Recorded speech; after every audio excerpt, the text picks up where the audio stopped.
welcome to Travel Talk Live. I'm Sheila Curry. I'll be moderating the session today, and I'm going to be backed up with Claire Leduc. We're in for a real treat today. Master Gardener Rebecca Last is going to be talking with us about Perennial Edibles. And a little bit about Rebecca before you get to meet her online. Although I suspect that many of you may have met Rebecca. She is a well-known fixture in the gardening scene around Ottawa in many ways. But Rebecca has been gardening on and off since the age of 8, and she's been a member of the Master Gardeners of Ottawa-Carleton since 2005. Her small suburban garden is certified by the Canadian Wildlife Federation as wildlife habitat. Rebecca grows a dozen or more varieties of heritage tomatoes every year, and I can attest to these being wonderful varieties that she is keeping going for many years. Her garden design includes elements of permaculture, and she's been honored to receive several awards from the Ontario horticulture community. Rebecca's gardening addiction is enabled by her loving husband, Richard, and a collection of very spoiled rescue cats. Now, that's not my description, but Rebecca's own. I just want you to know that. So just a reminder that today's presentation is being recorded to be put on our YouTube channel after the fact. And so if you are typing questions into the chat, those will also be viewable on YouTube. And you're welcome to write questions into the chat as the presentation goes along. Rebecca will be speaking for about 18 or 20 minutes or so, and then Claire Leduc will be reading out the questions that are presented in the Q&As. So without further ado, Rebecca, please join us here on screen. Thank you. And thank you for all of you for keeping your cameras and cameras off and microphones silenced for the time being. Thank you. Well, thank you for that introduction, Sheila. And it's a real pleasure today to be here to talk about one of my favorite things, which is just going out in the garden and wandering around and grazing and doing a little grocery shopping in my own backyard. So our topic today will be to discuss some of the many plants that you are probably already growing in your garden, but you didn't know they were edible. Now, the first question is, why would you want to eat this weird stuff? That's a question my husband asks all the time. And because we are trying new foods, we have a few words of caution. We'll talk about eating your weeds as a gardening strategy, some of the perennial herbs that are ready to go right now. We'll talk a little bit about edimentals, and I'll explain what that word means. We'll go back to the salad plate we started with, and I'll tell you what's on that plate. We'll end up with a few resources, and of course, I'll be happy to answer your questions at the end of the talk. So, why eat weird stuff? Well, traditionally, humans ate up to 3,000 different plant species. Today, of course, we get the vast bulk of our calories from just a handful of plants, and most of these are plants that have been bred for shelf life, for appearance, or for higher sugar content. And in the process of breeding them, we've bred a lot of the micronutrients out of these plants. So we're eating fewer plants and fewer micronutrients in the plants that we are eating. And by grazing in our gardens and trying these many different varieties of edible perennials that are already growing there, we can add some of those micronutrients back into our diet without having to pop a multivitamin. We're also introducing our palate to new tastes and textures. And I'll even be introducing you to a new word to describe one of those new and different tastes and textures. I mentioned gardening, eating your weeds as a gardening strategy. And of course, there are environmental reasons. Most of us know that the average bite of food we get from our supermarket has traveled 2,200 kilometers to get to our plate. So to the extent that we can substitute that supermarket food that's so well traveled with food that we grow in our own backyards, we're really helping out the environment. And finally, if you recall the toilet paper shortages that COVID brought on last spring, or perhaps you're old enough to remember some of the panic buying that accompanied the early stages of the ice storm in the late 90s, we are at the end of a long and rather fragile supply chain when it comes to food. And to the extent that we can substitute food from our backyards with the food that's coming perhaps from halfway around the world, we're also enhancing our own self-sufficiency.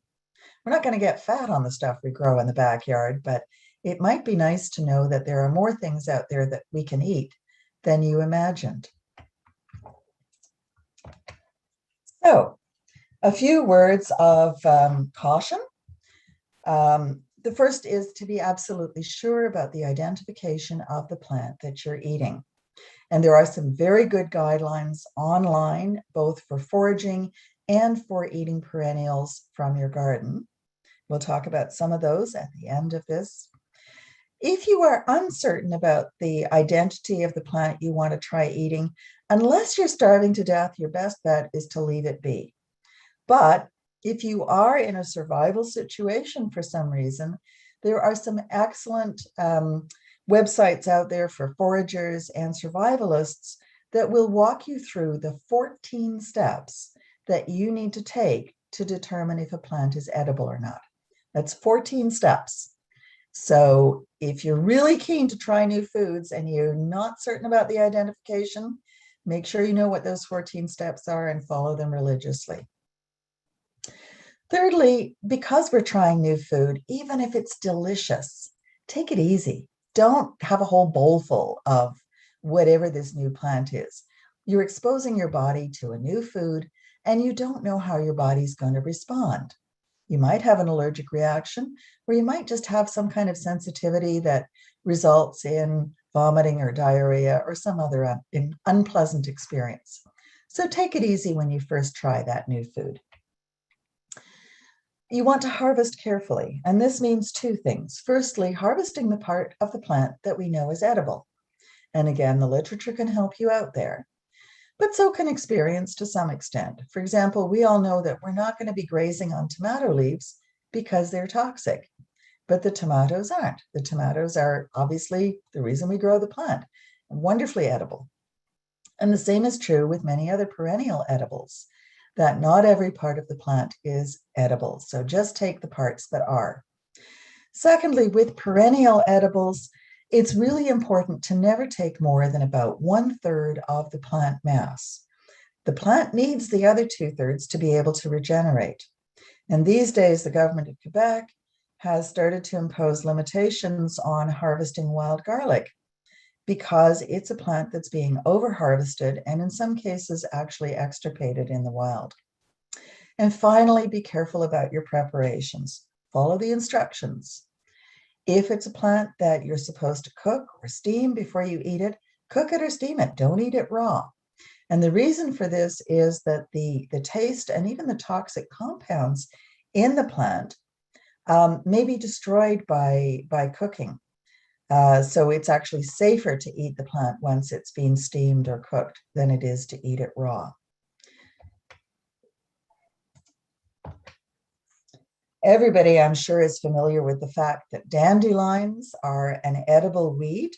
They're popping out of our lawns right about now, and those pretty little yellow flowers are providing important nectar and pollen for the early emerging native pollinators. In fact, it's quite likely that dandelions came to North America on purpose as an edible plant rather than by mistake. All parts of the dandelion are edible, and whether you cook them or eat them raw depends to some extent on the part of the plant that you're eating. But in general, the taste is quite bitter. And this is a flavor that our rarefied palates tend not to appreciate, but we really should, because bitter foods release enzymes in our digestive system that actually make it easier for us to digest other foods. So add a few dandelion greens to your salad, and you'll have a more enjoyable, better digested meal. Wood sorrel is a pretty little weed that goes romping through my garden. It's easy enough to remove, but I usually throw a few handfuls into a herb and cheese omelet or a salad, because all parts of this little plant are edible. You can eat it cooked or raw. I prefer it raw. And the taste is quite a sharp, very pleasant citrusy flavor. Now, you might think that this looks a lot like yellow clover, and you're right. It's got the same kind of leaf as a yellow clover plant. There's two important differences that are pretty easy to spot. The first is that the wood sorrel has a little yellow flower that looks like a daisy, whereas your yellow clover, although it's tiny, it has more of a spherical flower that's got those complex curving leaves, petals rather, that you would find on a pink clover, just much smaller. Secondly, the wood sorrel has these elongated seed pods that you will also not find on yellow clover. And then one other distinguishing characteristic, which you can see more easily as you start to pick it, yellow clover has really kind of tough, stringy stems and leaves, whereas the wood sorrel is actually quite tender and juicy and very palatable. Well, I think many of us have seen this thug in the garden. This is a patch of Japanese knotweed growing across the street from me. And the owner of that home is actually a heavy machine operator. He's driven bulldozers over this patch of Japanese knotweed. He's used a backhoe to try and remove it. He's tried to dig it out. Here it is, spring of 2021. I took this photo just a couple of days ago, and it's happily popping out of the ground as if nothing ever happened to it. This is a really tough weed to get rid of, but one of the ways you can help to bring it under control is by cutting off that top growth. And this early in the season, those tender spring shoots are actually really nice. You want to steam them lightly, very lightly. In a microwave, you spend maybe seconds rather than minutes, because they cook very, very quickly. And once they're overcooked, they kind of go mushy. They still taste nice. They've got a nice, sharp, lemony flavor. But they're nicer if they're not too overcooked. So that's one way of dealing with your Japanese knotweed. Now, a couple of other weeds that you may be familiar with as edibles are chickweed, or Stellaria media. This is one with little teeny tiny leaves, and it's a bit like a triffid on Star Trek, because they almost seem like they're born pregnant. The minute they pop out of the ground, they've got flowers and they're going to seed. And purslane, which is Portulaca oleracea. Both of those are quite edible weeds, but they are not perennial. They're both annuals. Now, as I mentioned, this time of year, herbs are starting to come out, and they really have very concentrated flavor this early in the season. So I think perhaps some people avoid eating them because the flavor is so concentrated. But that concentrated flavor is also an expression of the many micronutrients. You don't have to eat a lot of them, but as soon as those herbs start popping out of the ground, you can start harvesting them. This is a patch of lovage, slightly unusual, rather old-fashioned herb that's very popular in Germany and Eastern Europe. And it is also known by the common name saddler celery. So that gives you a clue to the flavor. It has a very strong celery flavor.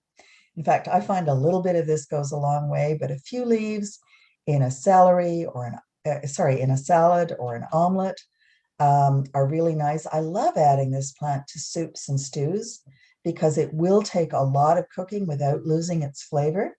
And later on in the season, these shoots will get quite long. I've had them up to about 4 or 5 feet tall, and they are hollow and crunchy, and you can harvest those the stems and eat them just as you would eat celery. Lemon balm may be more familiar to people. A very pretty little mounding, low-growing plant. As the name suggests, it has a lemony flavor, but I find it's really sweet. I find it almost tastes like lemon lifesavers or maybe a lemon soda pop.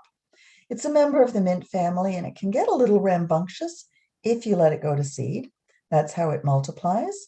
So just keep it trimmed back and keep cutting off the seed heads or the flower heads before they go to seed, and it will stay under control. It's a lovely herb to add to a fish dish, and it makes a wonderful caffeine-free herbal tea. Now, over on the left, we see a little patch of mint. What a great time of year this is to go wandering around the garden, and where you find that spearmint popping up where it's not supposed to be, And we all know that's one of the things that spearmint does all too frequently. Just rip it out, but instead of composting it, you can use it to make a really nice herbal tea. You can add it to salads or eggs. You can add it into your stir fry. It's really nice with potatoes. If you are making mint tea, a couple of tips. Use off-boil water. If your water has boiled, let it sit for 10 minutes to cool off. Or if you have a thermostat on the kettle, set the thermostat to 90 degrees Celsius instead of 100. Using off-boil water and then steeping for no more than about 90 seconds, you're going to get the most flavorful and the sweetest oils out of this plant, and you don't get the bitterness that you get from mint tea if you've used boiling water or if you've let it steep too long. Now, on the right-hand side here, this is obviously taken a little later in the summer, in fact, towards the end of the growing season. And these little white flowers are garlic chives. They make a very, very pretty cut flower. And of course, they and the leaves are fully edible. As the name suggests, they taste mildly of garlic. They're not as peppery or spicy as the long neck garlic that we might be growing. But they're a really nice addition to all kinds of things in the kitchen. The flowers also make really nice cut flowers, and it's a terrific companion plant for anything that is prone to aphids. I tend to grow it next to my red currants because for some reason the red currants are just complete aphid magnets. Now this one here is a very early spring emergence of what is probably my favorite perennial herb. It's a native plant, common name anise hyssop or Agastache funiculum for the botanical name. And this is a plant that has a sweet black licorice flavor to it. I use it all year long, but I particularly use it in shoulder seasons. So in the early spring, before my basil is ready, or later in the fall after my basil is done, this is a wonderful substitute. Again, it makes a really nice herbal tea. I'll add it to eggs or salads or stews, all kinds of uses. Later on in the summer, it produces a kind of bottle brush shaped lavender blue flower that is absolutely irresistible to our local pollinators. In fact, I don't think I've been able to take a picture of the flower without getting bees or something on it. And they make a really nice cut flower. And because this is a relatively short-lived perennial, it's one where I always let a few of those flowers go to seed. So I make sure I always have some of this in my garden. In fact, if you only add one plant to your garden as a result of this talk, this is the one I would recommend. Now, I promised I would tell you what the word edimental means. It's a made-up word comprising the words edible and ornamental. So we're talking about plants here that we're growing because they're good looking, but they're also good eating. Now, just about all members of the allium family are edible. Just about all parts of alliums are edible, and just about all alliums have an oniony or a garlicky flavor to them. Now, with an ornamental allium like these ones, you're probably not going to want to dig up the flower bulb and munch down on that, because then you don't get any more flowers. But why not take one of those flowers and just scatter the little pieces onto a salad to make a really, really pretty salad with a bit of an oniony note to add to the flavor. Bee balm is a lovely ornamental native perennial, totally attractive to pollinators, as I'm sure many people know. It is also called bergamot or Oswego tea. The Latin name, of course, is Monarda didyma, and there's another pale lavender one that's also native, although not so much to this part of North America. So the early spring shoots can be harvested. To me, the taste is very much like Earl Grey tea, which is flavored with oil of bergamot, which is derived from a citrus plant. So it's got slightly citrusy and very floral notes to it. And later on in the summer, when you've got the flowers in bloom, you can harvest both the flowers and the leaves, put them in a big jar, glass jar of water, stick it in the sun for a couple of hours, and you'll have a lovely caffeine-free pink herbal tea to enjoy. Now, this is one that I probably could have included with the selection of edible weeds, because if anybody's got the misfortune to have this creeping bellflower, Campanula rapunculoides, in their garden, you'll know it is a thug, and it's definitely one that you want to start looking for in the early spring when you see these little rosettes appear, and take your trowel and dig them out because you're going to want to get the taproot as well.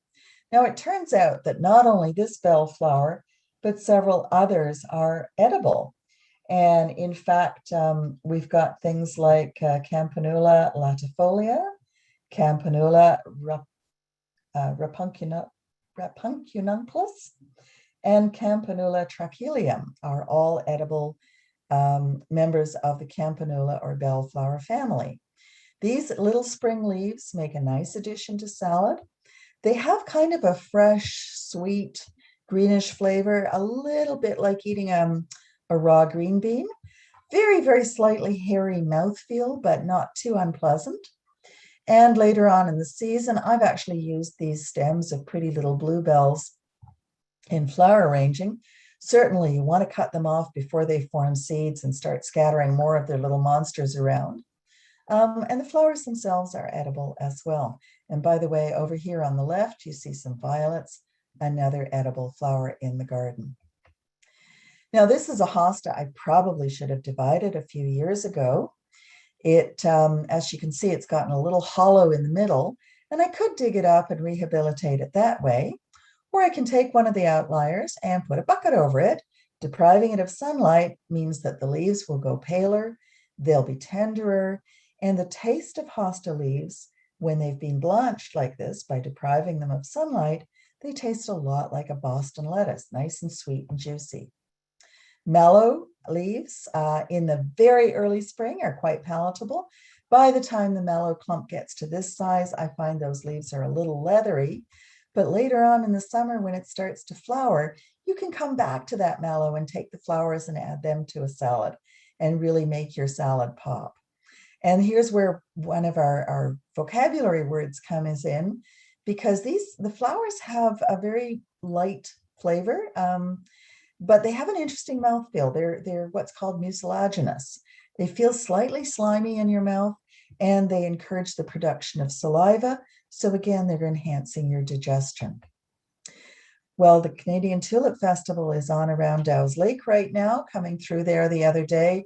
There were throngs of tourists wearing masks and socially distancing, but still enjoying those lovely, lovely tulips at Dow's Lake. And I chose this picture in particular because those tulips, of course, are donated by the people of the Netherlands, partly in recognition as a thank you for the support that Canada offered the Dutch people during the Second World War. It was a very difficult time for people in the Netherlands. Food was in short supply, and so unfortunately, the Dutch were reduced to eating their tulips, not something anybody wants to do. Most of us would rather enjoy the flowers, and I dare say most of us have tulip flowers in our backyard, and you've probably seen something like this. This is a freshly opened red tulip. Some thug of a squirrel came along and nipped it off right at the base. There isn't even enough stem there to do any plant, to put it in a vase or anything. So what are my options? I could leave it lying there. I could toss it in the compost, or do what I did last night, bring those petals inside, add them to a salad, and suddenly my ordinary salad has a little bit more wow. The petals have a slightly crisp texture.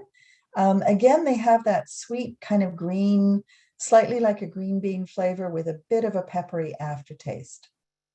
This is Tradescantia ohioensis, also known as widow's tears or spiderwort. It's a really nice native plant, but it's a bit aggressive in my garden.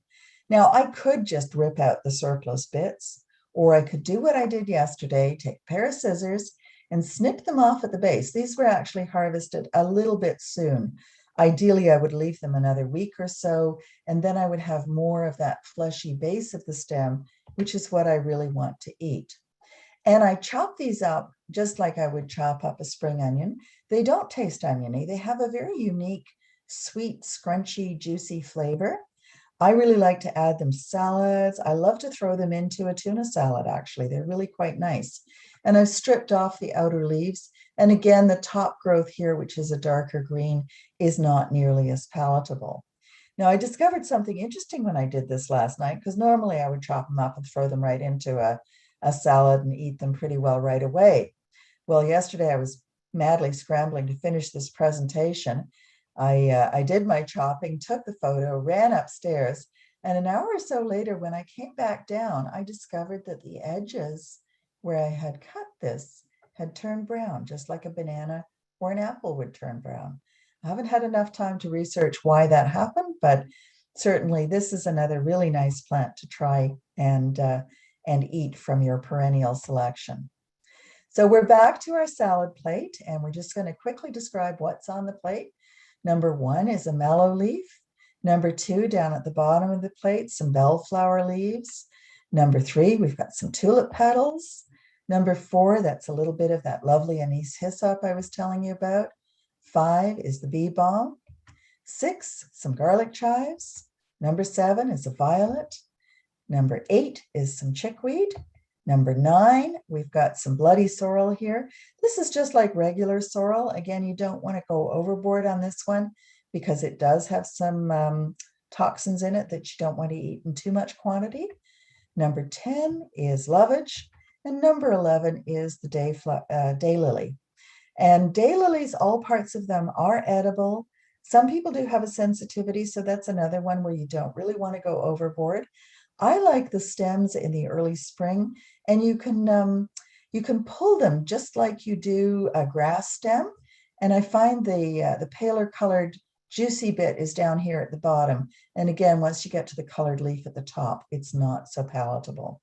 So a little bit of a pop quiz here. If I can ask our technical wizard Kelly to pop up the quiz. The question is, which of these plants is not a perennial?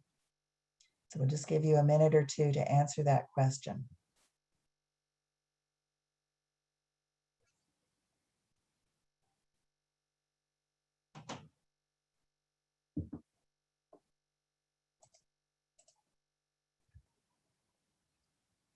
And Kelly, whenever you've got a good number of responses, you can show us and we'll see how well folks did and whether they were listening or not.